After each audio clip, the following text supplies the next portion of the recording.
what they're doing in Minnesota with the strike needs to expand. I think we should be talking about a national general economic strike until this is over. Minneapolis brought out 100,000 people for a general strike on Friday, and the only tool we really have to fight back against ICE terror is to expand and extend that general strike to a nationwide general strike this Friday.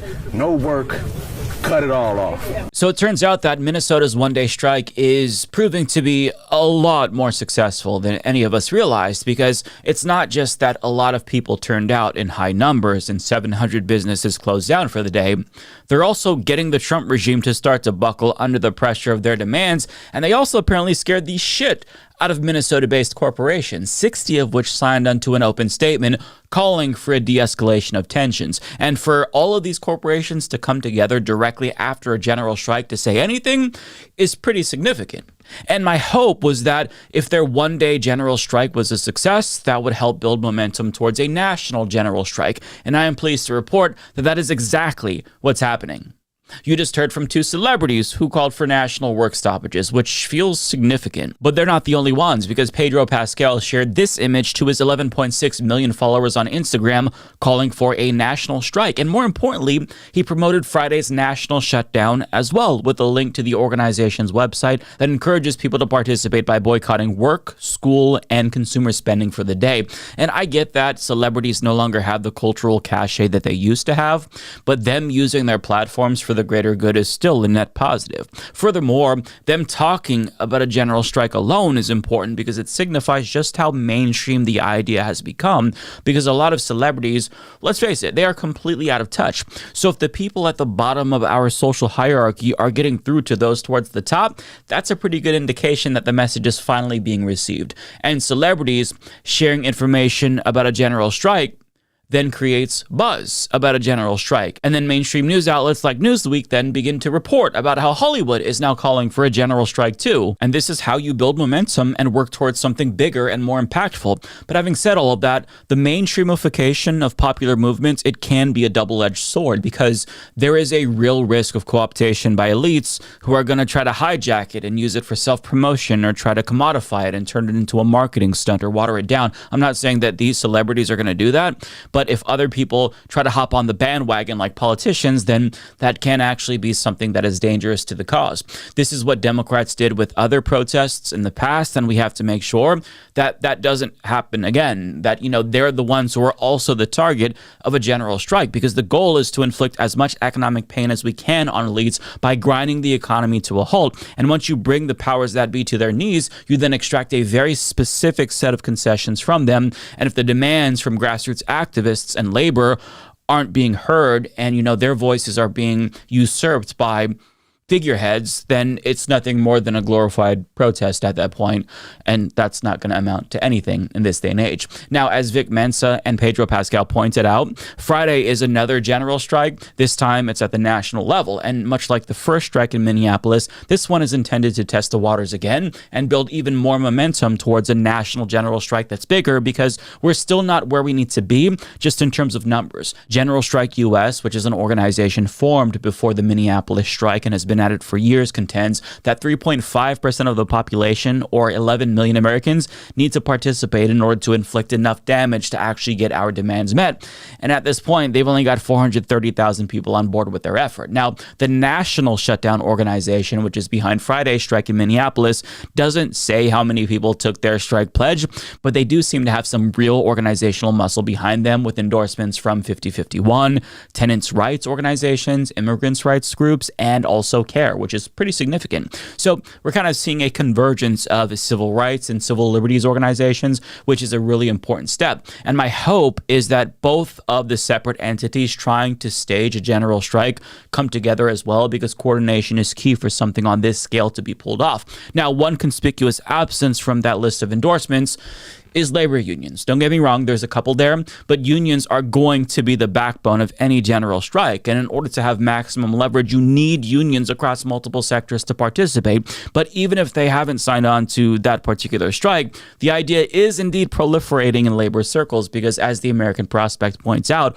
organized labor in both Minnesota and across the country are talking about ways to escalate. And yes, that does include talks of a general strike, but there's still logistical hurdles that make it difficult for them to hit that 11 million number. Whitney Curry Wimbush writes, over the weekend, workers across sectors met throughout the country to determine their next steps, including striking again for a day, holding an indefinite strike, and building toward a general strike. In 2023, United Auto Workers President Shawn Fain called on unions everywhere to set their contracts to end on May 1st of 2028 so that workers across industries could go on strike that day legally. Union contracts often include a no-strike clause that forbids workers from going on strike, forcing workers to strike only after their contract expires. Workers may also undertake a wildcat strike, which federal law holds is illegal. But that's not enough, workers say. Clearly, we cannot wait until 2028, said Emily Wu Yamasaki, a member of the UAW Local 2320 Legal Services Staff Association and an organizer with the Freedom Socialist Party, speaking on Saturday night at an FSP forum in New York City. A general strike can't be built overnight, they said, but it is more urgent than ever for organized labor to talk about it. And Dan Tricoli of the Twin Cities DSA and Minneapolis Federation of Teachers, he made a really good point in this article about how the ask currently just isn't big enough for a general strike. See, getting ICE out of Minneapolis is a very reasonable demand for a statewide general strike, but Friday's test run of a national general strike is still centered on solidarity with Minneapolis.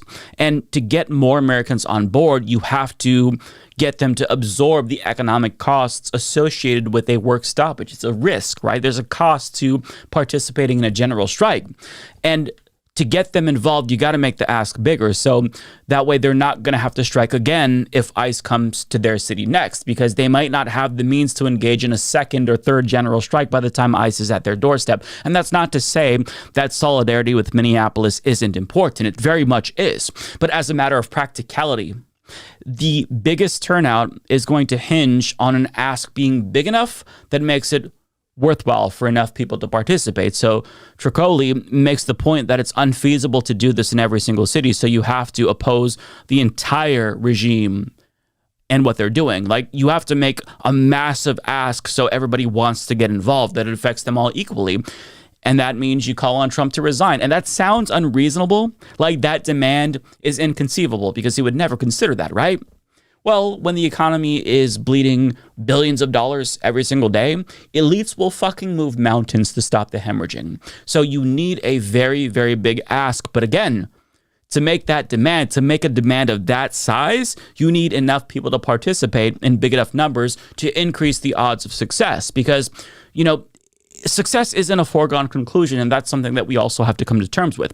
And look, it's still possible that things may have to get even worse before they get better, but the fact that the words national general strike are finally percolating in our national discourse is really, really encouraging.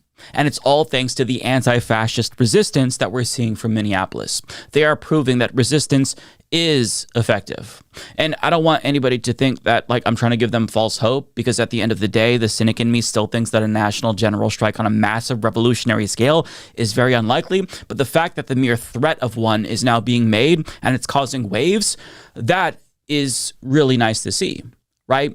The fact that corporations and politicians for the first time are fearful of losing their power is a really encouraging thing to see, right? Because, I mean, like, if they're doing everything they can to get us to not engage in a general strike by fighting or giving us concessions here and there, even though, like, they're small at this point, it's still a sign that we need to keep on this trajectory, because if they don't want us to do a general strike, that's all the more reason to do one. And the reason why they don't want us to do that is because it's the one thing that really threatens the status quo. Because think about it. If you violently revolt, they can shut that shit down with the military like that. But even if they physically force you to go to work, they can't make you do your job. I mean, I guess they could beat you, but having enough manpower to physically beat 11 million people individually and make them work is kind of a difficult thing to pull off. They are utterly powerless in that situation under a general strike, and that is precisely why the prospect of a general strike scares them so much, because they want to maintain their hold over our lives. It is the one avenue that we can pursue that strips them of all of the control that they have over us. So, do what you can to boost the message of organizers in Minneapolis, because if Friday's national strike is another success, then the movement is only going to become stronger, and we'll see even more momentum for the next one. 大家好，我是主播周玉琴。很多的朋友告诉我们，选择原版的太阳星全效克菲尔益生菌，它添加有羽衣甘蓝，健康再加分。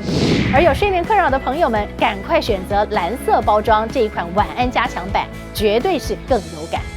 每日克菲尔，时刻美好 ，Good Feel Good， 请上快点购为健康下单，而且要记得输入推荐代码，有额外的折扣优惠。太阳星全效克菲尔益生菌基础版、晚安加强版，新包装改版，内容不变，抽取更方便。要吃就吃最好的。